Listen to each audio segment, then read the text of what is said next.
Mari kita kembali mempelajari Injil Yohanes. Ini pasal 18 ayat 15 sampai 18. Di sini penyangkalan Petrus, penyangkalan yang pertama. Tetapi sebelumnya mari kita melihat ayat-ayat yang lebih luas sedikit. Di dalam ayat 12 sampai 14, kita telah membaca mengenai Tuhan Yesus. Di sini ayat 15 sampai 18 kita membaca mengenai Petrus. Nanti di dalam 19 sampai 24 kita akan membaca mengenai Tuhan Yesus. Kemudian dalam ayat 25 sampai 27 mengenai Petrus. Dan akhirnya di dalam pasal 18 ayat 28 sampai dengan pasal 19 bagian pertama dari ayat 16 kita membaca mengenai Tuhan Yesus Kristus. Ya, perhatian kita ditarik. Tuhan Yesus, Petrus, Tuhan Yesus, Petrus. Dan dengan demikian, ya rasanya harus membandingkan kedua orang itu. Kita melihat Tuhan Yesus sangat menguasai dirinya dan keadaannya. Sedangkan Petrus panik. Dan Petrus melakukan justru apa yang dia sangat pasti dia tidak akan melakukan, justru itu dia lakukan. Pasal 18 ayat 15. Simon Petrus dan murid yang lain itu mengikuti Yesus. Murid itu dikenal oleh imam besar dan ia masuk bersama-sama dengan Yesus ke halaman imam besar. Ada beberapa perubahan, terjemahan saya berbeda dari terjemahan baru. Di dalam terjemahan baru, Simon Petrus dan seorang murid yang lain, ya, tetapi tidak ada seorang di dalam Yunaninya. Lebih baik diterjemahkan Simon Petrus dan murid yang lain itu, karena di situ ada kata sandang. Murid yang lain yang tertentu. Murid yang lain yang tertentu yang mana? Ya, nanti kita lihat itu. Bukan murid itu mengenal imam besar, Yunaninya en gnostos, itu hal kecil. Ya, tetapi, ya begitu. Dan ditulis, ia masuk bersama-sama dengan Yesus ke halaman istana imam besar. Ya, oke, baik. Tetapi tidak ada kata istana di dalam Yunaninya. Ia masuk bersama-sama dengan Yesus ke halaman. Atau halaman itu boleh diterjemahkan juga pelataran imam besar. Ya, di dalam Matius pasal 26 ayat 56 dan Markus pasal 14 ayat 50, kita membaca bahwa ke-11 murid itu mereka melarikan diri sesudah Tuhan Yesus ditangkap. Tetapi di sini di dalam Injil Yohanes kita membaca bahwa kedua murid itu mengikuti Tuhan Yesus Kristus. Ini tidak bersifat kontradiktif, tidak. Begini, mereka semua melarikan diri, tetapi setelah melarikan diri, Petrus dan murid yang lain itu mengambil keputusan kembali dan mengikuti rabi mereka. Mungkin dari jauh, identitas dari murid yang lain itu tidak dijelaskan oleh penulis Injil Yohanes, tetapi di dalam konteks Injil Yohanes, dengan ungkapan murid yang dikasihi Yesus yang begitu sering diulangi, ungkapan murid yang lain itu, ya saya rasa cukup jelas itu merujuk pada murid yang dikasihi Yesus, yaitu ya Yohanes, penulis dari Injil itu. Pemahaman itu dikuatkan dengan pemakaian kata sandang di sini. Bukan seorang murid, bukan. Ada kata sandang di situ, maka murid yang lain itu, ha alos mathetes. Ya, itu rasanya kita sudah tahu siapa itu murid yang lain itu. Oh ya, murid yang dikasihi Yesus. Menurut Carson, tafsiran yang terbaik masa kini setuju bahwa murid yang lain itu adalah murid yang dikasihi Yesus. Ya, walaupun demikian, Michaels menolak itu dan Michaels berkata, tidak ada bukti, tidak ada dukungan di sini untuk mendukung tafsiran itu. Oke, jadi tidak ada kepastian 100%, tetapi cukup jelaslah ini kemungkinan besar ini murid yang dikasihi Yesus, yaitu Rasul Yohanes. Mounts mengemukakan kemungkinan bahwa Yohanes membawa ikan asing dari Galilea ke pelataran imam besar pada masa di mana dia kerja buat ayahnya. Yaitu kemungkinan seperti itu, tetapi ya sebaiknya kita selalu membedakan antara kemungkinan yang kuat daripada kepastian yang dibaca di dalam Alkitab. Identitas dari murid yang dikasihi Yesus dibahas dalam video mengenai identitas penulis Injil Yohanes di dalam seri video ini. Apakah mungkin Yohanes, anak nelayan atau murid yang lain, dapat dikenal oleh imam besar sampai dia boleh masuk ke dalam pelataran imam besar itu, pelataran rumah imam besar itu? Ya, kita harus mengingat bahwa di dalam budaya Yahudi masa itu, keterampilan sangat dihargai. Seorang rabi, dia mengajar, dia berkhotbah, tetapi dia juga kerja dengan tangannya. Ingatlah, Rasul Paulus, dia adalah tukang kemah. Maka pada masa itu, pemimpin-pemimpin agama Yahudi tidak menganggap hina Yohanes karena dia anak nelayan, dan kita tahu bahwa keluarga Yohanes cukup kaya sampai mereka punya orang-orang upahan, sesuai kita tahu itu dari Markus pasal 1 ayat 19 dan 20. Markus pasal 1 ayat 19, dan setelah Yesus meneruskan perjalanannya sedikit lagi, dilihatnya Yakobus, anak Zebedeus, dan Yohanes, saudaranya, sedang membereskan jala di dalam perahu. Yesus segera memanggil mereka dan mereka meninggalkan ayahnya Zebedeus di dalam perahunya bersama orang-orang upahannya lalu mengikuti dia. Jadi ayah dari Yohanes, Zebedeus, cukup kaya sampai dia dapat mengangkat orang-orang upahan. Jadi apa yang dikatakan di dalam ayat ini bahwa Yohanes dikenal oleh imam besar tidak mustahil pada masa itu di dalam budaya itu. Nah, tidak mengherankan bahwa Yohanes tidak menjelaskan bagaimana mungkin dia dikenal oleh imam besar.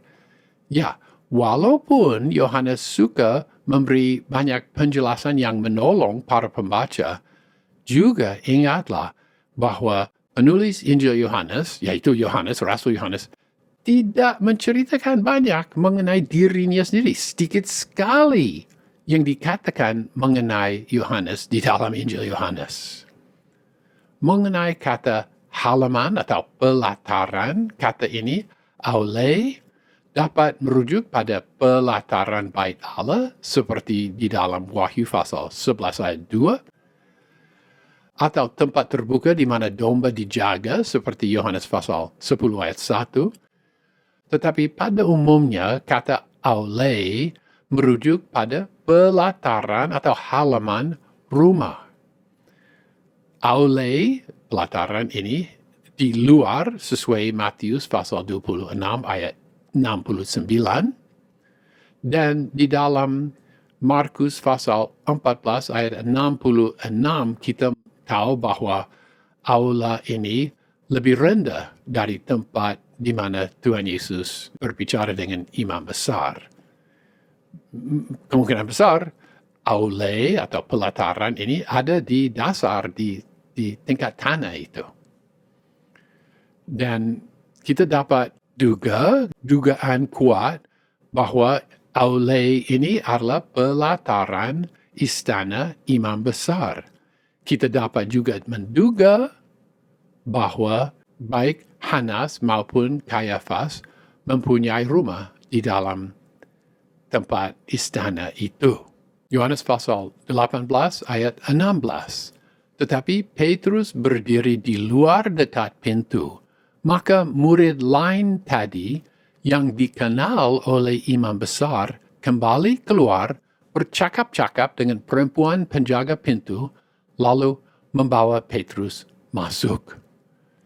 Injil Matius, Injil Markus, Injil Lukas, semua menceritakan peristiwa penyangkalan Petrus, tetapi mereka tidak menjelaskan bagaimana Petrus dapat masuk ke dalam pelataran istana imam besar.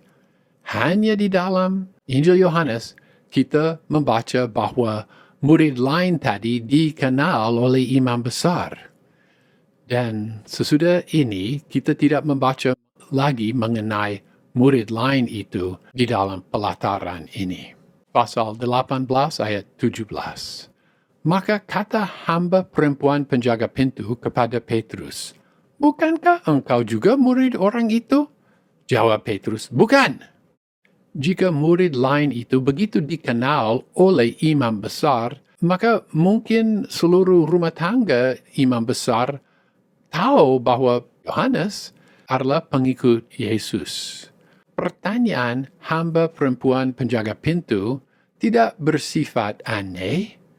Kita dapat duga bahwa dia berpikir mungkin seperti, aku mengenal Yohanes, dan aku tahu bahwa Yohanes adalah pengikut orang itu. Apakah kamu juga pengikut orang itu? Petrus yang tadi begitu meyakinkan diri, sekarang menyangkal Tuhannya dan Tuhannya.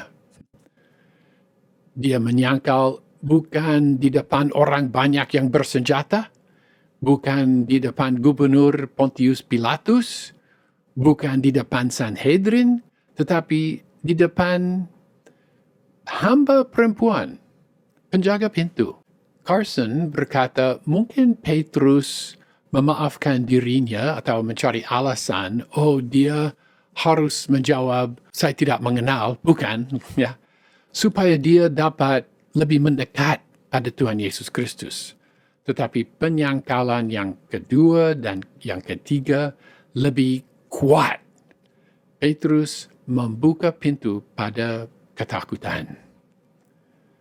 Carson juga mencatat bahwa penyangkalan Petrus menyatakan dua hal mengenai Tuhan Yesus. Satu, bahwa Tuhan Yesus tahu sebelumnya mengenai segala sesuatu yang sebentar lagi akan terjadi. Dan juga Tuhan Yesus berdiri sendiri, dipisahkan dari semua kawan-kawannya. Pasal 18 ayat 18. Sementara itu, hamba-hamba dan penjaga-penjaga telah memasang api arang, sebab hawa dingin waktu itu, dan mereka berdiri berdiam di situ. Juga Petrus berdiri berdiam bersama-sama dengan mereka. Ya, ditulis di sini, hamba-hamba dan penjaga-penjaga, ini bukan penjaga biasa, mereka huperetai. Dan di dalam Injil Yohanes, kata huperetai ini hampir selalu dipakai mengenai penjaga-penjaga yang disuruh orang Yahudi itu. Mereka penjaga-penjaga bait Allah. Mereka ikut rombongan itu untuk menangkap Tuhan Yesus Kristus. Disebut di dalam pasal 18 ayat 3 dan pasal 18 ayat 12. Ya, Injil Markus dan Injil Lukas menyebut api ini, tetapi hanya Yohanes mencatat bahwa ini api arang. Hanya Yohanes mencatat bahwa ini anthrakia. Borchert mengamati, dan bagi saya ini menarik, bahwa kata anthrakia ini hanya dipakai 2 kali di dalam seluruh perjanjian baru. Di sini, dan di dalam Injil Yohanes pasal 21 ayat 9. Dan apa yang terjadi di dalam Injil Yohanes pasal 21 ayat 9? Pada Antrakia yang pertama, Petrus menyangkal Tuhan Yesus. Dan di depan Antrakia yang kedua, Tuhan Yesus mengangkat kembali Petrus sebagai hambanya. Dengan kata lain, di depan api arang yang pertama ini, Petrus menyangkal Tuhan. Di depan api arang yang kedua, Tuhan Yesus mengangkat Petrus kembali. Kata Antrakia ini hanya dipakai 2 kali di dalam seluruh perjanjian baru. Apa kebetulan seperti ini? Ya mungkin kebetulan, tetapi kata ini jarang dipakai, maka rasanya ini dengan sengaja ditulis seperti itu oleh Rasul Yohanes. Kita memahami bahwa hamba-hamba dan penjaga-penjaga mereka berdiri di situ tidak memikirkan orang yang diselidiki oleh imam besar. Tetapi Petrus berdiri berdiam bersama-sama dengan mereka. Petrus yang biasa begitu berani hanya dapat berdiri berdiam bersama-sama dengan mereka, musuh Tuhan Yesus Kristus. Tuhan Yesus menghadapi imam besar sendiri. Tidak ada kawan mendukung dia. Michaels mengamati bahwa sama seperti Yudas berdiri bersama-sama dengan mereka, Yunaninya metauton, di dalam ayat 5, demikian juga Petrus berdiri bersama-sama dengan mereka, juga metauton bersama mereka. Apa kebetulan? Ya, mungkin kebetulan. Kata meta cukup biasa dipakai, tetapi ya menarik. Yudas berdiri bersama mereka, musuh Tuhan Yesus, lah, dia mengkhianati. Tetapi Petrus berdiri bersama mereka, Petrus tidak mengkhianati, tetapi menyangkali. Menarik. Mungkin Injil Yohanes menyebut ini sebagai kritikan dari Petrus. Mengapa Petrus berdiri berdiam di situ dengan musuh Tuhan Yesus? Tampaknya Yohanes suka mencatat hal-hal yang jasmani yang sejajar dengan keadaan rohani. Kita mengamati misalnya bahwa dia mencatat pada waktu itu hari sudah malam, pada waktu Yudas keluar dari ruangan atas, pasal 13 ayat 30, dan juga di dalam pasal 8 ayat 2, pagi-pagi benar Tuhan Yesus nampak di dalam pelataran bait Allah. Pagi-pagi benar, dia yang adalah terang dunia berada di pelataran bait Allah. Di titik ini, kisah Yohanes beralih dari Petrus, dan kita akan membaca lebih banyak mengenai Tuhan Yesus. Nanti, pada waktu Injil Yohanes kembali ke Petrus, kisah itu akan mulai dengan kata-kata yang sangat mirip kata ini, Petrus berdiri bersama-sama dengan mereka. Ya, sebagai ringkasan, kesimpulan, kisah pengadilan dan hukuman Tuhan Yesus terjalin dengan kisah penyangkalan Petrus. Di dalam 3 ayat ini kita membaca bagaimana Petrus yang menghadapi pertanyaan yang tidak membahayakan oleh seorang hamba perempuan penjaga pintu pelataran, seorang perempuan yang tidak membahayakan Petrus. Perbandingan antara Petrus yang panik dengan Tuhan Yesus, ya menariklah.